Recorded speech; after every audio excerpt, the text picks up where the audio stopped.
मनुष्य के पास जीवन की अनंत शक्ति है, लेकिन क्या यह खत्म करने योग्य शक्ति है? नहीं, यह शक्ति आत्मा की शक्ति है, इसलिए यह अजेय है।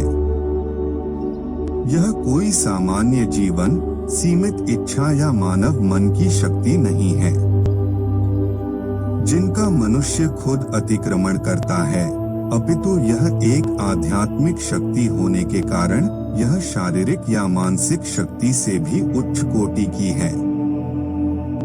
यह शक्ति सुप्त अवस्था में मनुष्य शरीर में होती है और मनुष्य के भीतर जब तक छिपी रहती है, जब तक कि हम पर्याप्त रूप से शारीरिक व मानसिक विकसित नहीं हो जाते हैं। मनुष्य के विचार एक जबरदस्त शक्ति है, लेकिन यह वह शक्ति नहीं है जिसके बारे में हम बात करते हैं।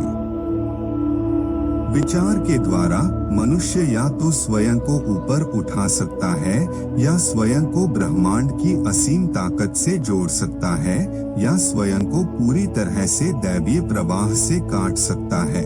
उसके विचार ही उसका सबसे बड़ा हथियार है, क्योंकि इसके द्वारा वह या तो अनंत को आकर्षित कर सकता है या चेतना में खुद को गंभीर बना लेता है, लेकिन चाहे तो वह अपने दिव्य स्रोत से अपने भीतर की दिव्य चिंगारी को उसका अपना वास्तविक स्वरूप देकर ईश्वरीय शक्ति से जोड़ सकता है।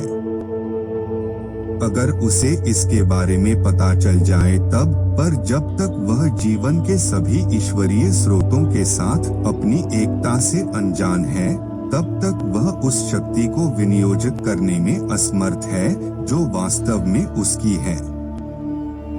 अगर वह इस आंतरिक ज्ञान में प्रवेश करता है, तो वह खुद को अनगिनत अनंत शक्ति और असीमित संसाधनों का स्वामी बना सकता है। यह शक्ति ईश्वर की है, फिर भी यह मनुष्य की भी है, परंतु यह उस पर तब तक प्रकट नहीं होती जब तक कि वह उसे संभालने के योग्य न हो जाए। जब मनुष्य अपने दिव्य स्रोत के साथ अपनी एकता का एहसास करता है, तभी वह उसकी शक्ति से भर जाता है। पुरातन में कई गुरुजी इस बात पर शोक व्यक्त करते थे, कुछ ईश्वरीय रहस्यों को प्रकाशित करने को लेकर, वो रहस्य जो अतीत में बारीकी से संभाल कर रखे गए थे। उन्हें डर था कि कुछ असंबद्ध लोग आध्यात्मिक शक्ति का विनाशकारी उपयोग कर सकते हैं। यह सच जिन्हें हासिल करने और सफल होने की अपनी शक्ति में बहुत विश्वास है, वे पुरातन में छिपी हुई शक्तियों पर आकर्षित होते हैं और अपने साथियों से ऊपर उठने में सक्षम होते हैं। हालांकि अपने उद्देश्यों के लिए वे आध्यात्मिक शक्ति का उपयोग सीमित कर सकते हैं और इससे डरने की जरूरत नहीं है। निश्चित रूप से अन्य लोग भी हैं जो इन शक्तियों का दुरुपयोग करते हैं। वे मनुष्यता का नुकसान करते हैं, गलत काम करके, जैसे काला जादू और प्रकृति के साथ खिलवाड़ करना। ये सब वे एक निश्चित मात्रा में नुकसान कर सकते हैं। अन्य लोग भी हैं जो अपना सारा खाली समय इसी विषय के ज्ञान की खोज में लगाते हैं।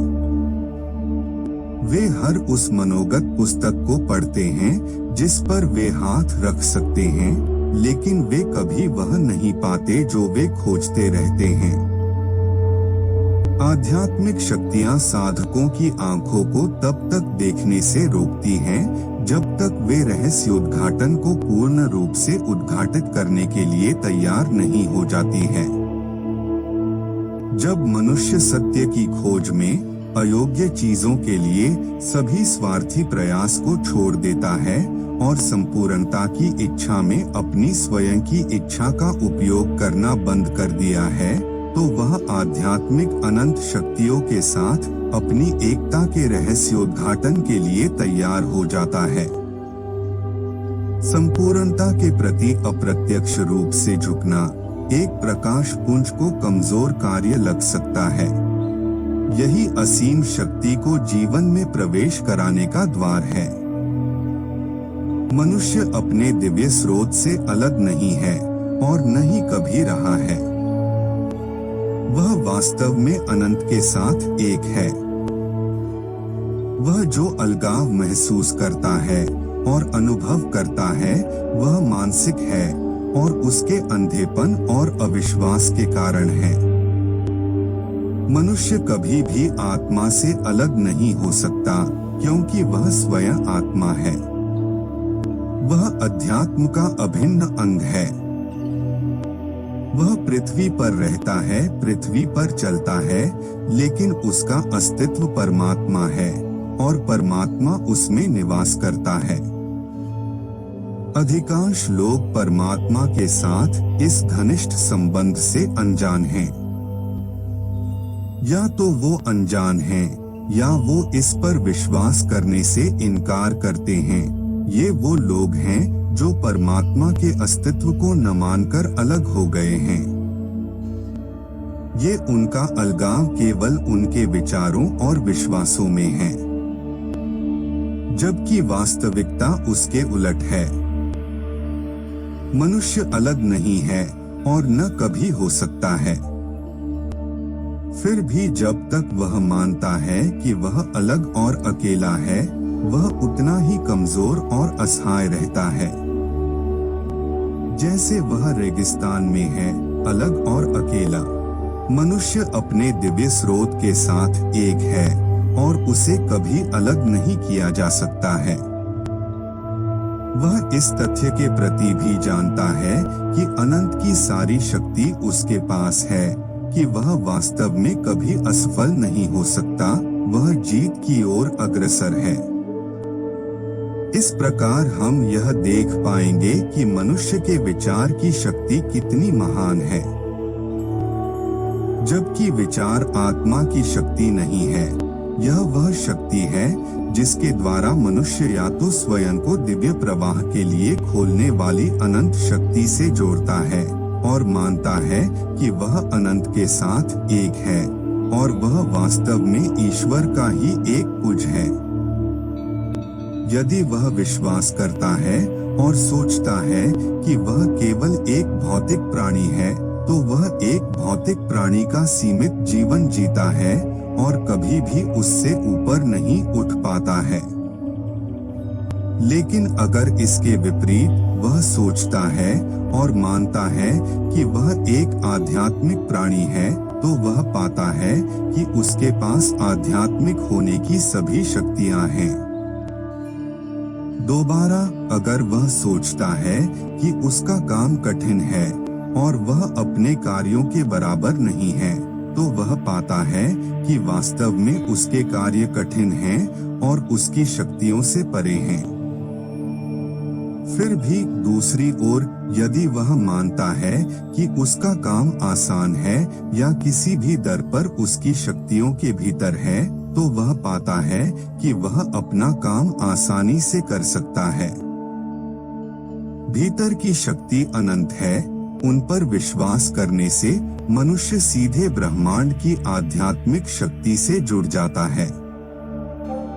उसके भीतर की दिव्य चिंगारी उसे आध्यात्मिक शक्ति से जोड़ती है, जिससे वह संभावित रूप से एक देवतुल्य बन जाता है। इससे पहले कि वह अपनी दिव्य विरासत में प्रवेश कर सके, मनुष्य के भीतर एक परिवर्तन होना चाहिए।